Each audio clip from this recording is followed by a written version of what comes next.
He commenced wringing his hands and talking of his wife and children. My children! My wife! His wife, he had said, was young and inexperienced, and his children were but infants. You should have thought about that before you turned us in, before you wrote the book. May God have mercy on your children, because we will not have mercy on you. Story was he was actually drowned after being mistreated horribly for a period of time. As a result of the Morgan incident, a series of official investigations took place. In 1829, a New York State Senate committee published its findings on Masonry, stating that its members were found in almost every place where power is of any importance. 5 years later, in 1834, a joint committee in Massachusetts reported that Masonry was, quote, a distinct independent government within our own government and beyond the control of the laws of the land by means of its secrecy. A monument was erected in Batavia, New York, and remains to this day. The inscription on its base reads, "To the memory of William Morgan, a native of Virginia, a captain in the War of 1812, a respectable citizen of Batavia, and a martyr to the freedom of writing, printing, and speaking the truth. He was abducted from near this spot in the year 1826 by Freemasons and murdered for revealing the secrets of their order."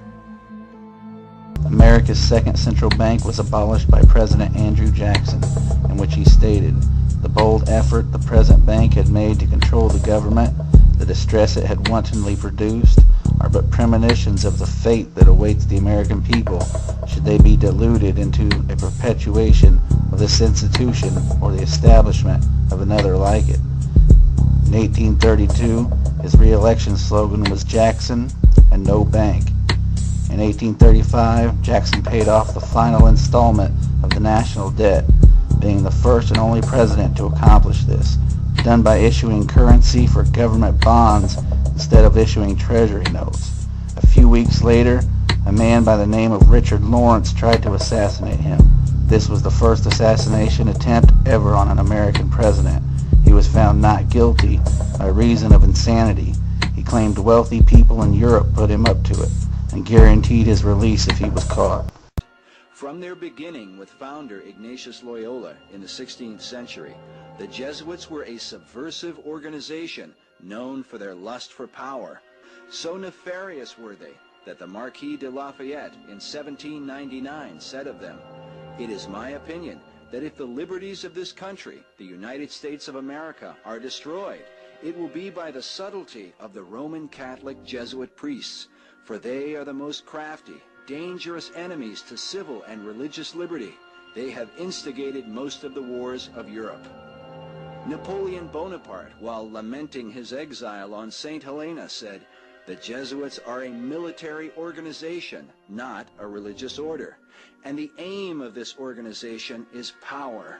Power in its most despotic exercise, absolute power, universal power, power to control the world." Their entire system was set up like a game of chess.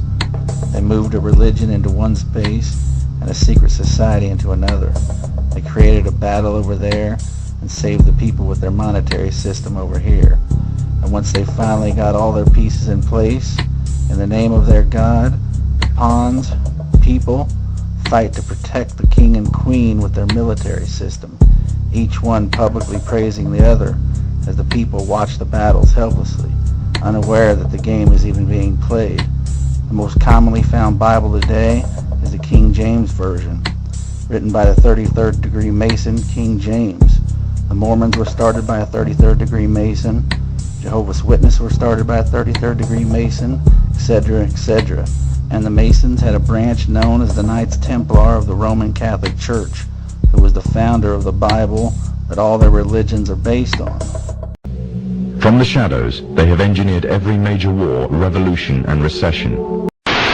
The Aryans, or to be more precise, the cluster of languages that would become modern English, German, French, Latin and Greek, Persian and Sanskrit. They control everything you read, everything you hear, and everything you see.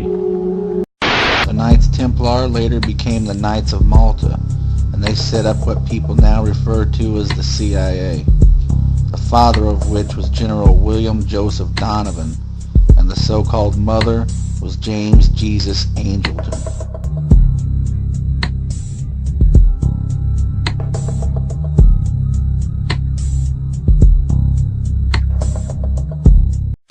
They have managed to indoctrinate an entire populace to their way of thinking and have infiltrated key positions in places of authority.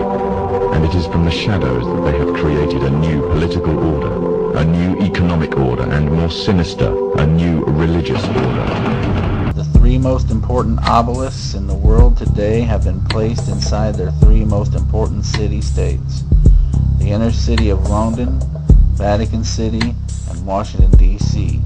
These three pay no taxes, have their own flags, and operate under Roman laws.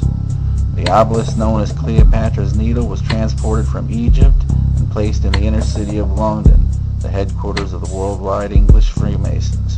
The obelisk in Vatican City was taken out of Egypt and constructed in St. Peter's Square. It was placed so that every pope that addresses the square must face it, and the city itself was designed as a giant key. The Star of Athena was placed at the end, the goddess of war, and the third, the Washington Monument, dedicated by the Freemasons Grand Lodge of the District of Columbia in honor of our first Masonic president, George Washington. Athena was even placed on top of the Capitol Dome in Washington, D.C., and under her states E pluribus unum, Latin for out of many, one, and in reverse, as symbolized by her star, it means out of one, many. There is nothing wrong with your television. Do not attempt to adjust the picture. We are now controlling the transmission. We control the horizontal and the vertical. We can deluge you with 1,000 channels or expand one single image to crystal clarity and beyond. We can shape your vision to anything our imagination can conceive. It looks like it might have been an explosion of cloud. The lights say...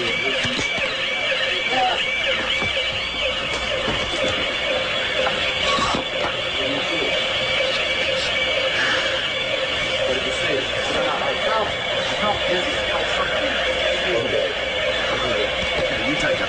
Okay. I just... My apologies, sir. He's putting on the gas mask. There hasn't been any gas dropped here, but we could tell. You smell anything? No. You may smell some of the fumes from a missile exhaust going off. The missile was used, a rocket, a cordite, some sort of burning. We just heard a little thump just then. But I have to apologize for that. I caught a whiff of something and felt momentarily dizzy. You're more experienced military affairs than I am, but it might have been a little gas from the rocket exhaust. Well, it wasn't anything. A lot of people have the respirators on just in case. One thing we have to point out, just so people won't fake. Je suis un journaliste américain. This is a Scud. You can tell it by its distinctive label. Now, when the missile is launched, the first thing you look for is the plume sticking out behind it. Now, when you detect this, you can tell it's been launched. Thank you.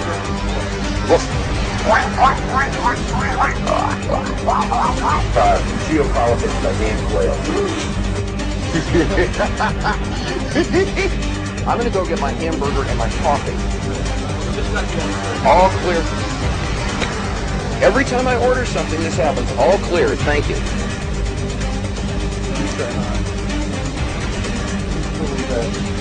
Oh, I love this country so much. So much. So much. So much. We are at the end of the age of the fish.